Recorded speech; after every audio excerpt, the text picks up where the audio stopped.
Well, namaste. This is the 2nd of January 2015, and yesterday, to start the year off, to get grounded and energized and remind myself of why I'm going to the Parliament of the World's Religions in October 2015. I went to the Indiana Buddhist Temple. And the Indiana Buddhist Temple, every January 1st, has a major blessing. And so last year, at the end of the blessing, I got this bracelet. And you go before the monk after the meditations, the Dharma talk, the meals, the time together, and he blesses you and gives you this bracelet that's for the year. Normally, you go there on Monday or Thursday night, and it lasts you for the week. This year, at the end, I received this bracelet, and so they're just kind of tangible reminders of what took place.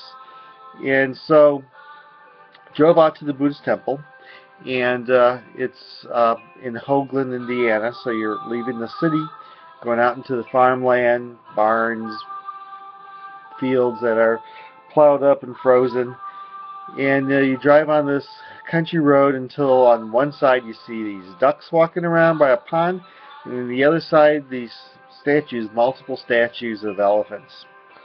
It's a beautiful place. It used to be right in Fort Wayne, a tiny little house, and now it's this complex. And so it's this farmhouse with a meditation room, greeting rooms, kitchen, garage that's used for larger gatherings, for also full of statues of Buddhas, but used to serve food when people are meeting outside. There is there are multiple statues of Buddha outside, inside. There's a walking meditation path, and then there are two free-ranging cats that are very friendly. So go inside, and the first thing you do is you have some Sri Lankan tea, which is just delicious. And you meet with the regular folks who join every week. The English-speaking folks oftentimes meet on separate days from the Sri Lankans, but on these major events, it's everyone together. And so the Sri Lankans brought in all this food. So we start with the snack.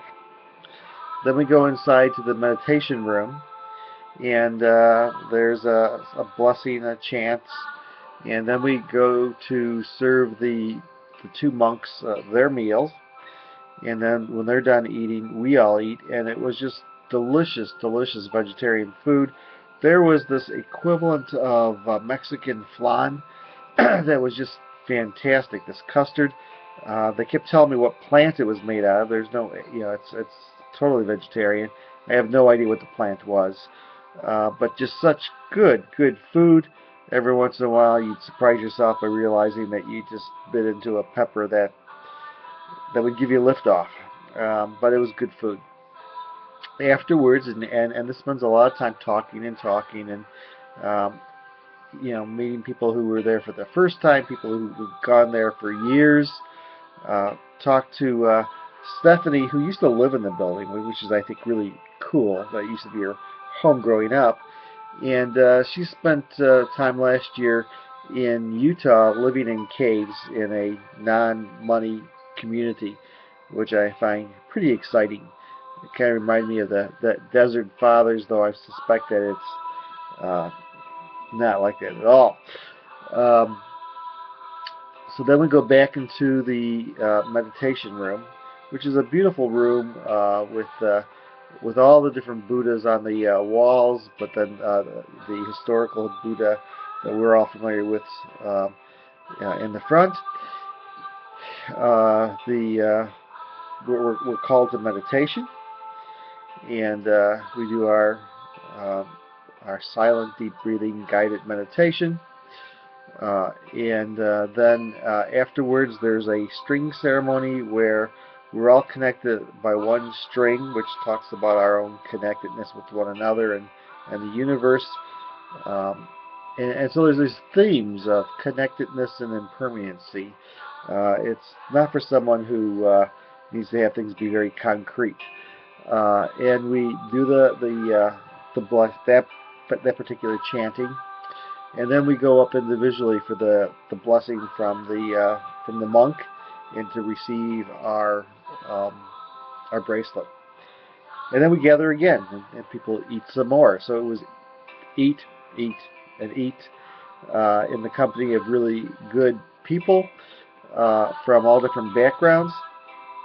One of the things I like about going to the Indiana Buddhist Temple is the fact that there's no pressure at all to be something that you're not.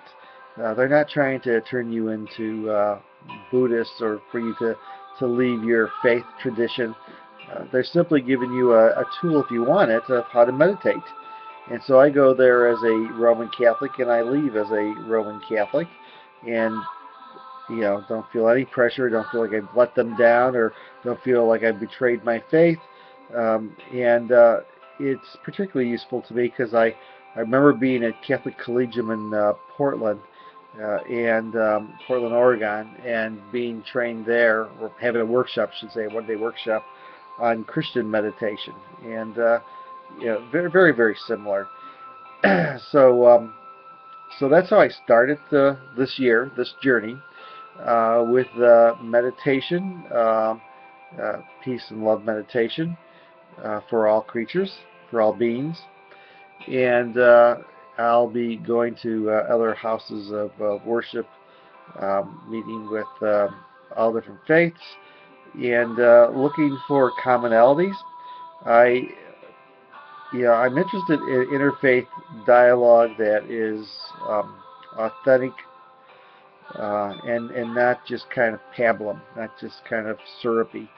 It's important, if you're going to have dialogue, to say what you mean, to know that it's not just that we have commonalities, but we have very real differences. And the way we get around those differences is by respecting them. I know that Jews, Christians, and Muslims are monotheistic, but that Christians have a very different idea of what monotheism means than the other two groups.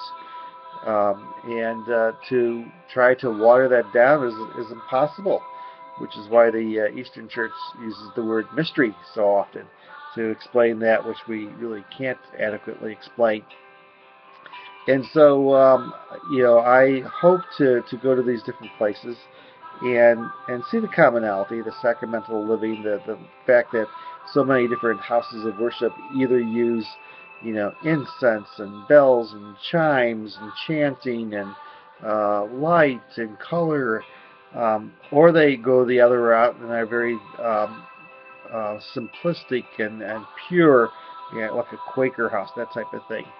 But those approaches are seen all over the place. So I see this as a pilgrimage, and it started yesterday with that first step in Hoagland, Indiana, as we move in the heartland and prepare ourselves to move from the heartland to out west, and from Utah to the world at the parliament of the world's religions. Namaste.